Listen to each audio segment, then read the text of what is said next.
येवला तालुक्यातील सातार येथे येळकोट जय मल्हारच्या गजरात 12 गाड्या ओढून यात्रेची सांगता झाली आहे। 13 एप्रिल रोजी सायंकाळी 7 वाजता येळकोट जय मल्हारचा जयघोष व भंडाऱ्याची उधळण करत 12 गाड्या ओढण्यात आल्या। सातारे गावात असंख्य भाविकांच्या उपस्थितीत हा कार्यक्रम संपन्न झाला। येथील ज्येष्ठ व तरुण मित्रमंडळींनी खंडोबा यात्रा उत्सवाचं आयोजन केलं। या वर्षीच्या 12 गाड्या ओढण्याचे मानकरी नवरदेव मच्छिंद्र पवार यांनी 12 गाड्या ओढून या यात्रेची शोभा वाढवली।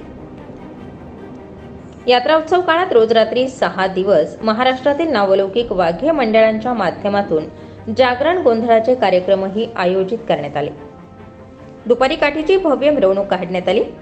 भाविक काठीपुढे नाचत होते तर 12 गाड्या ओढण्यासाठी नवरदेव मच्छिंद्र पवार यांची मिरवणूक काढून भंडाऱ्याची उधळण करत येळकोट जय मल्हारचा जयघोष करत 12 गाड्या यशस्वीरित्या ओढण्यात आल्या। या प्रसंगी परिसरातील असंख्य भाविक 12 गाड्या पाहण्यासाठी उपस्थित होते। यानंतर महाप्रसादाचं वाटप करण्यात आलं। रात्री 10 वाजता निवृत्ती वाघ जागरण गोंधळ पार्टी गुजरखेडे यांच्या राहाडी जागरणाच्या कार्यक्रमाने या उत्सवाची सांगता झाली। या कार्यक्रमासाठी गावातील ग्रामस्थांनी परिश्रम घेतले।